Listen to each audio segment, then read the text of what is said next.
श्री शिवाय नमस्तुभ्याम, हर हर महादेव, जय महाकाल। कैसे हैं आप सभी लोग? देखिए, हम सबको पता है सावन का बहुत पवित्र महीना चल रहा है और अब आ गई है सावन मास की एकादशी का दिन। ये वो दिन होता है जिस दिन आपके बड़े से बड़े दुख, कष्ट, परेशानियां खत्म होती है, आपकी बड़ी से बड़ी कामनाएं भी पूरी होती है। बस एक छोटा सा उपाय आप सभी लोगों को करना है, श्रावण स्वधा वाला उपाय इस एकादशी के दिन करना कोई भी मत भूलना।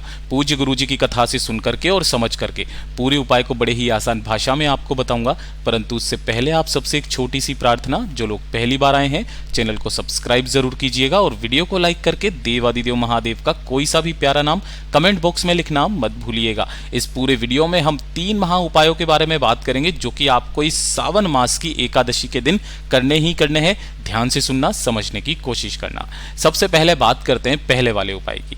पहला वाला उपाय किन लोगों को करना है वो चीज ध्यान से सुनिएगा कि अगर आपके जीवन के दुख खत्म होने का नाम नहीं ले रहे, एक के बाद एक कष्ट, एक के बाद एक परेशानी जीवन में आती ही चली जा रही है, या फिर आपकी कोई दुख की घड़ी है जो टलने का नाम नहीं ले रही है, कोई हृदय की बात, कोई कामना भोले बाबा तक आपकी नहीं पहुंच रही है, सब कुछ करके देख लिया, थक चुके हो, हार चुके हो, तो सावन की एकादशी के दिन इस श्रावण सुधा वाला उपाय करना बिल्कुल मत भूलना।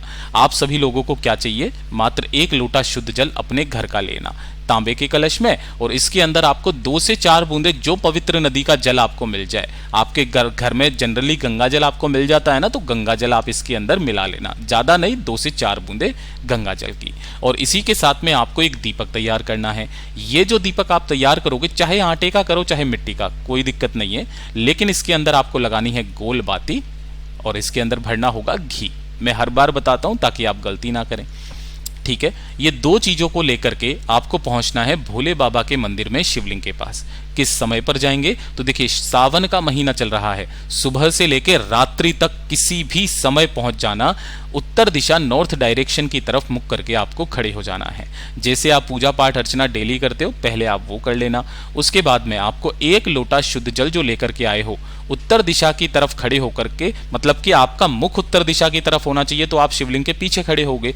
दोनों हाथों में इस कलश को लेना और अपना नाम और गोत्र बोल करके, ध्यान रखना, अपना नाम और गोत्र बोल करके इस संपूर्ण जल को शिवलिंग पर एक धारी से धीरे धीरे करके सींचना, धीरे धीरे करके समर्पित करना। ओम नमः शिवाय, श्री शिवाय नमस्तुभ्यम का लगातार जाप करते रहना है। जब आपका ये संपूर्ण जल यहाँ पर समर्पित हो जाए तो सामने जो नंदी बाबा बैठे हुए रहते हैं, नंदी भगवान, उन नंदी भगवान के पीछे जा करके, है ना, इसका भी एक बहुत बड़ा क्रम है शिव महापुराण के अंदर। नंदी भगवान के पीछे खड़े होकर के आपको 3 बार शिवलिंग को देखते हुए एक शब्द का स्मरण करना है, वो है स्वधा स्वधा स्वधा। कितनी बार करोगे? 3 बार करोगे।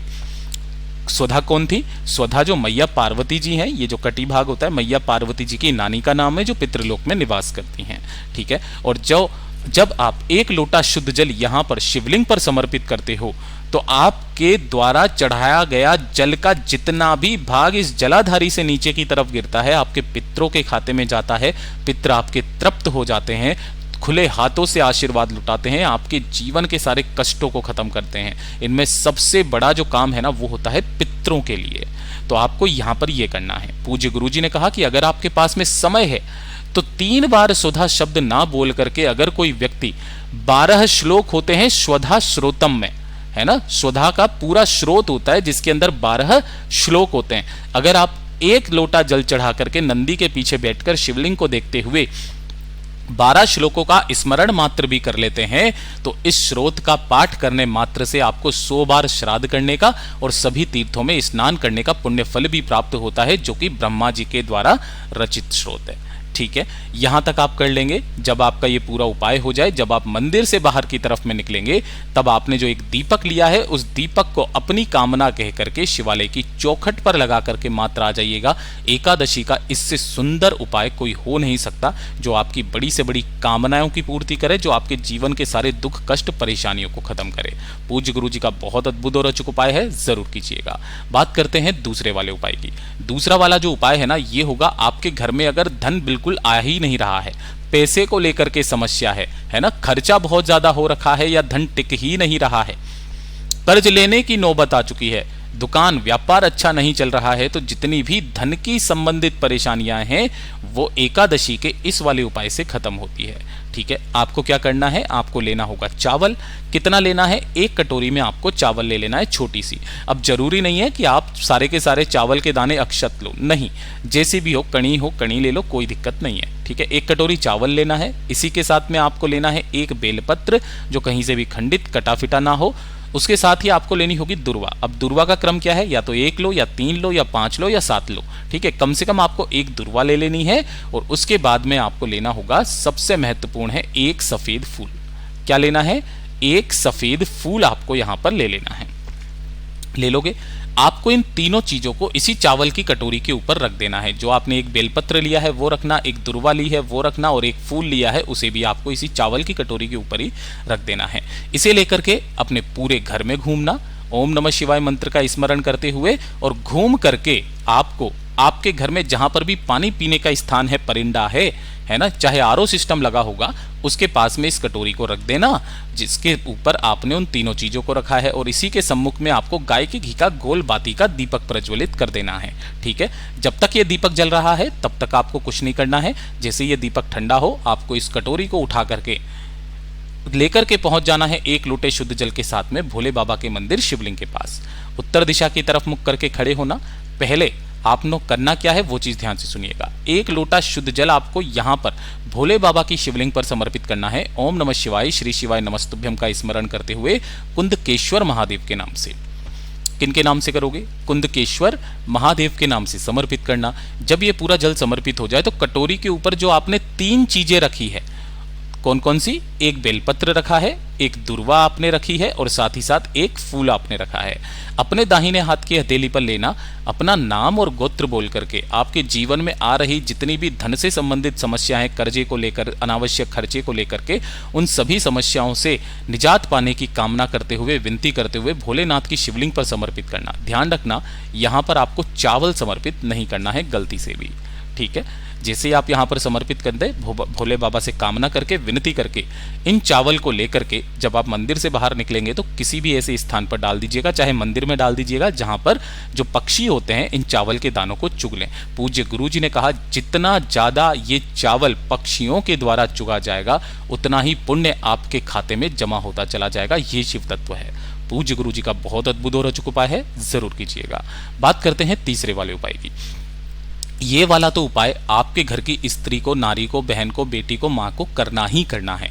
देखिए, अगर आपके घर में बेवजह क्लेश बहुत ज्यादा हो जाता है ना, परिवार में किसी की उन्नति नहीं हो रही है, किसी की तरक्की नहीं हो रही है, आए दिन कोई ना कोई समस्या आपके परिवार में बनी हुई है, कोई ऐसी समस्या कि आपको लगता है किसी की नजर लग गई है ना, किसी ने आपके घर पर जादू टोना टोटका कर दिया है ना, इसका सीधा सीधा एक प्रसारण जो देखने के लिए मिलता है कि आपके घर की जो भी तुलसी जी हैं वो धीरे धीरे करके सूखने लगती है।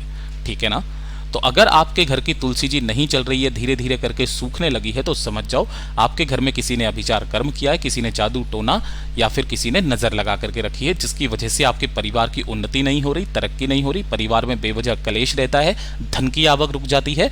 ऐसे में जो एकादशी पड़े उस एकादशी के दिन आपको एक छोटा सा उपाय करना है। आपके घर की स्त्री को आपको लेना होगा इस तरीके से दही। कितना दही लेना है तो ध्यान से सुनिएगा। आपको यहां पर 7 दोने जो कागज के आते हैं ना, इस तरीके से 7 दोने तैयार कर लेना है कागज वाले। ठीक है, ऐसे करके रख लेना। रख करके सभी के अंदर कम से कम 1-1 चम्मच आपको दही भर देना है। इस तरीके से दही डाल दोगे। ठीक है, दही भर के आपको लेने होंगे 7 ही तुलसी के पत्ते। अब एकादशी के दिन आप तुलसी के पत्ते तो तोड़ नहीं सकते, तो उसके नीचे जो भी पत्ते गिरे हुए हैं उनमें से 7 तुलसी के पत्ते लेना।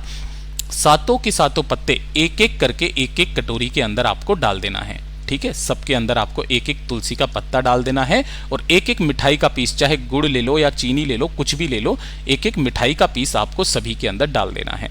एकादशी के दिन जब आप पूजन वगैरह कर लोगे भगवान शिव का, तो शिव का पूजन करते समय आपको अपनी कामना कह देनी है, घर में उन्नति की, तरक्की की, कलेशों को खत्म करने की। और ये जो 7 कटोरियां आपने तैयार की है, 7 सौभाग्यवती नारियां जो भी आपके आसपास में हो, उन्हें आपको दान में दे देनी है।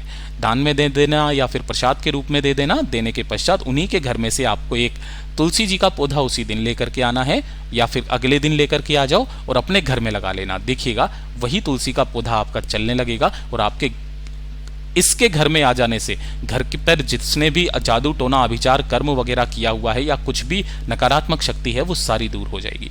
पूज्य गुरु जी के ये सभी उपाय बहुत ही ज़्यादा खास और अद्भुत है, ज़रूर कीजिएगा। वीडियो पसंद आए तो लाइक जरूर करना, चैनल को सब्सक्राइब जरूर कीजिएगा। मैं आपसे मिलता हूँ अगले वीडियो में, तब तक के लिए ओम नमः शिवाय, हर हर महादेव, जय महाकाल।